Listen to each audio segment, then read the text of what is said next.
নমস্কাৰ সকলোকে স্বাগতম জনাইছো লেভলি ষ্টাডিজ ইউটিউব চেনেলৰ নতুন এটা ভিডিঅ'লৈ।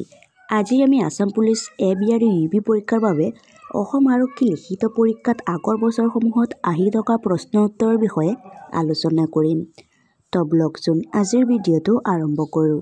আজি আমাৰ ফাৰ্ষ্ট কুৱেশ্যনটো দিয়া আছে, মীনাক্ষী মন্দিৰ কোন ৰাজ্যত অৱস্থিত?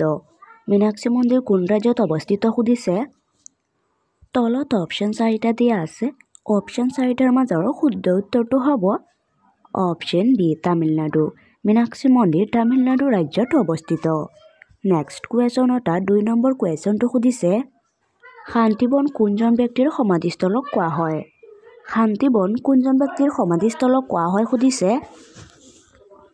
তলত অপশ্যন 4টা দিয়া আছে। অপশ্যন 4টাৰ মাজৰ শুদ্ধ উত্তৰটো হ'ব অপশ্যন এ জৱাহৰলাল নেহৰু। শান্তিবন জৱাহৰলাল নেহৰুৰ ব্যক্তিৰ সমাধিস্থলক কোৱা হয়। নেক্সট কুৱেশ্যন অৰ্থাৎ 3 নম্বৰ কুৱেশ্যনটো সুধিছে, ইউৰোপৰ ক্ৰীড়াভূমি বুলি কোন ঠাইক কোৱা হয়? ইউৰোপৰ ক্ৰীড়াভূমি বুলি কোন ঠাইক কোৱা হয় সুধিছে। তলত অপশ্যন 4টা দিয়া আছে। অপশ্যন 4টাৰ মাজৰ শুদ্ধ উত্তৰটো হ'ব option D Switzerland.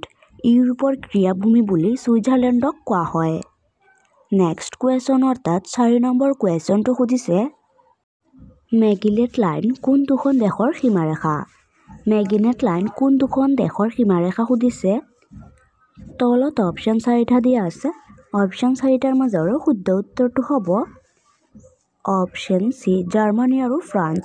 মেগিলেট line Germany আৰু ফ্ৰান্স দুখন দেশৰ মাজৰ সীমাৰেখা। নেক্সট কুৱেশ্যন অৰ্থাৎ 5 নম্বৰ কুৱেশ্যনটো সুধিছে, বড়ো সাহিত্য সভা কিমান চনত গঠন হৈছিল? বড়ো সাহিত্য সভা কিমান চনত গঠন হৈছিল সুধিছে। তলত অপশ্যন 4টা দিয়া আছে।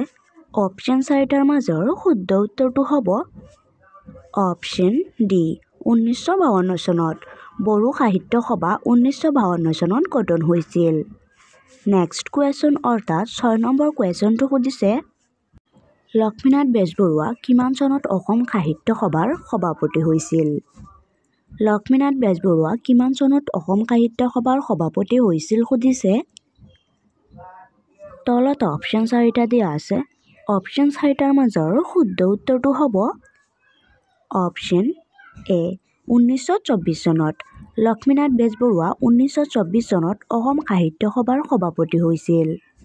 নেক্সট কুৱেশ্যন অৰ্থাৎ 7 নম্বৰ কুৱেশ্যনটো সুধিছে, অসমৰ চাহৰ ৰাজধানী বুলি কোন ঠাইক কোৱা হয়? অসমৰ চাহৰ ৰাজধানী বুলি কোন ঠাইক কোৱা হয় সুধিছে। তলত অপশ্যন 4টা দিয়া আছে। অপশ্যন 4টাৰ মাজৰ শুদ্ধ উত্তৰটো হ'ব অপশ্যন বি যোৰহাট। অসমৰ চাহৰ ৰাজধানী বুলি যোৰহাট ঠাইক কোৱা হয়। নেক্সট কুৱেশ্যন অৰ্থাৎ 8 নম্বৰ কুৱেশ্যনটো সুধিছে, জননায়ক বুলি কোনজন ব্যক্তিক কোৱা হয়? জননায়ক বুলি কোনজন ব্যক্তিক কোৱা হয় সুধিছে। তলত অপশ্যন 4টা দিয়া আছে। অপশ্যন 4টাৰ মাজৰ শুদ্ধ উত্তৰটো হ'ব অপশ্যন চি দেৱেশ্বৰ শৰ্মা। জননায়ক বুলি দেৱেশ্বৰ শৰ্মাক কোৱা হয়। নেক্সট কুৱেশ্যন অৰ্থাৎ 9 নম্বৰ কুৱেশ্যনটো সুধিছে, ডাক টিকটত স্থান লাভ কৰোঁতা প্ৰথম অসমীয়া কোন? ডাক টিকটত স্থান লাভ কৰোঁতা প্ৰথম অসমীয়া কোন সুধিছে। তলত অপশ্যন 4টা দিয়া আছে। অপশ্যন 4টাৰ মাজৰ শুদ্ধ উত্তৰটো হ'ব অপশ্যন এ লক্ষ্মীনাথ বেজবৰুৱা। ডাক টিকটত স্থান লাভ কৰোঁতা প্ৰথম অসমীয়া আছিল লক্ষ্মীনাথ বেজবৰুৱা। নেক্সট কুৱেশ্যন অৰ্থাৎ 10 নম্বৰ কুৱেশ্যনটো সুধিছে, মেঘদূতম কাৰ ৰচনা? মেঘদূতম কাৰ ৰচনা সুধিছে। তলত অপশ্যন 4টা দিয়া আছে। অপশ্যন 4টাৰ মাজৰ শুদ্ধ উত্তৰটো হ'ব অপশ্যন বি কালিদাস। মেঘদূতম কালিদাসৰ ৰচনা কৰা। নেক্সট কুৱেশ্যন অৰ্থাৎ 11 নম্বৰ কুৱেশ্যনটো সুধিছে, পুনেৰ পুৰণি কি নামেৰে জনা গৈছিল? পুনেৰ পুৰণি কি নামেৰে জনা গৈছিল সুধিছে। তলত অপশ্যন 4টা দিয়া আছে।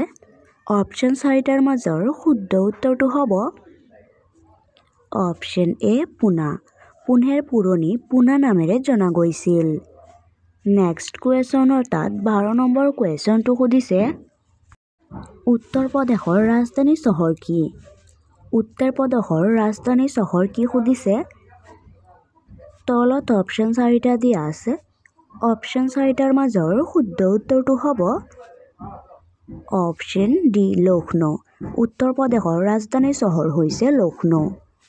নেক্সট কুৱেশ্যন অৰ্থাৎ 13 নম্বৰ কুৱেশ্যনটো সুধিছে ৰাষ্ট্ৰপতিৰ পদ্মশ্ৰী সন্মান পোৱা প্ৰথম অসমীয়া মহিলা কবিগৰাকী কোন?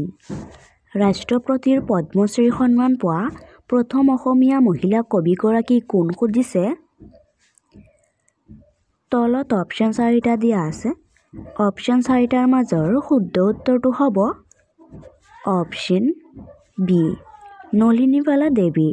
ৰাষ্ট্ৰপতিৰ পদ্মশ্ৰী সন্মান পোৱা প্ৰথম অসমীয়া মহিলা কবিগৰাকী হৈছে নলিনীবালা দেৱী। নেক্সট কুৱেশ্যন অৰ্থাৎ 14 নম্বৰ কুৱেশ্যনটো সুধিছে চিকমিক বিজুলী ছবিখনে কিমান চনত মুক্তি লাভ কৰিছিল? চিকমিক বিজুলী ছবিখনে কিমান চনত মুক্তি লাভ কৰিছিল সুধিছে। তলত অপশ্যন 4টা দিয়া আছে। অপশ্যন 4টাৰ মাজৰ শুদ্ধ উত্তৰটো হ'ব অপশ্যন ডি 1969 চনত। চিকমিক বিজুলী ছবিখনে 1969 চনত মুক্তি লাভ কৰিছিল। নেক্সট কুৱেশ্যন অৰ্থাৎ 15 নম্বৰ কুৱেশ্যনটো সুধিছে অসমৰ প্ৰথমখন কৃষি বিশ্ববিদ্যালয় কিমান চনত স্থাপন হৈছিল? অসমৰ প্ৰথমখন কৃষি বিশ্ববিদ্যালয় কিমান চনত স্থাপন হৈছিল সুধিছে। তলত অপশ্যন 4টা দিয়া আছে। অপশ্যন 4টাৰ মাজৰ শুদ্ধ উত্তৰটো হ'ব অপশ্যন ডি 1969 চনত। অসমৰ প্ৰথমখন কৃষি বিশ্ববিদ্যালয় 1969 চনত স্থাপন হৈছিল। নেক্সট কুৱেশ্যন অৰ্থাৎ 16 নম্বৰ কুৱেশ্যনটো সুধিছে ৰাষ্ট্ৰীয় একতা দিৱস কিমান তাৰিখে পালন কৰা হয়? ৰাষ্ট্ৰীয় একতা দিৱস কিমান তাৰিখে পালন কৰা হয় সুধিছে। তলত অপশ্যন 4টা দিয়া আছে।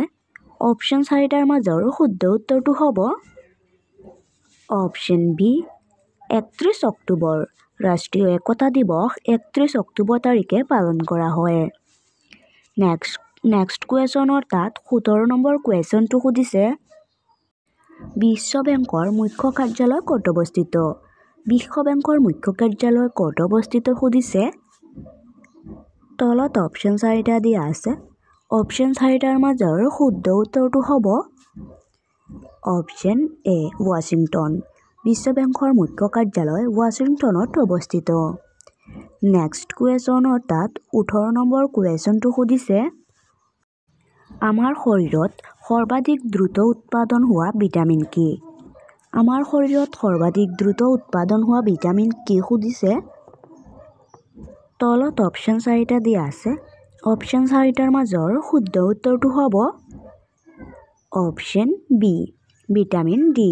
আমাৰ শৰীৰত সৰ্বাধিক দ্ৰুত উৎপাদন হোৱা ভিটামিন হৈছে D vitamin D. Next question অৰ্থাৎ 19 নম্বৰ কুৱেশ্যনটো সুধিছে কিমান চনত ভাৰতে অলিম্পিকত অংশগ্ৰহণ আৰম্ভণি কৰিছিল? কিমান চনত ভাৰতে অলিম্পিকত অংশগ্ৰহণ আৰম্ভণি কৰিছিল সুধিছে। তলত অপশ্যন 4টা দিয়া আছে। অপশ্যন 4টাৰ মাজৰ শুদ্ধ উত্তৰটো হ'ব অপশ্যন ডি 1900 চনত। 1900 চনত ভাৰতে অলিম্পিকত অংশগ্ৰহণ আৰম্ভণি কৰিছিল। নেক্সট কুৱেশ্যন অৰ্থাৎ 20 নম্বৰ কুৱেশ্যনটো সুধিছে ভাৰতীয় সংবিধানত মৌলিক কৰ্তব্য কিমান চনত সন্নিৱিষ্ট কৰা হৈছে? ভাৰতীয় সংবিধানত মৌলিক কৰ্তব্য কিমান চনত সন্নিৱিষ্ট কৰা হৈছে সুধিছে। তলত অপশ্যন 4টা দিয়া আছে। অপশ্যন 4টাৰ মাজৰ শুদ্ধ উত্তৰটো হ'ব অপশ্যন এ 1976 চনত। ভাৰতীয় সংবিধানত মৌলিক কৰ্তব্য 1976 চনত সন্নিৱিষ্ট কৰা হৈছে।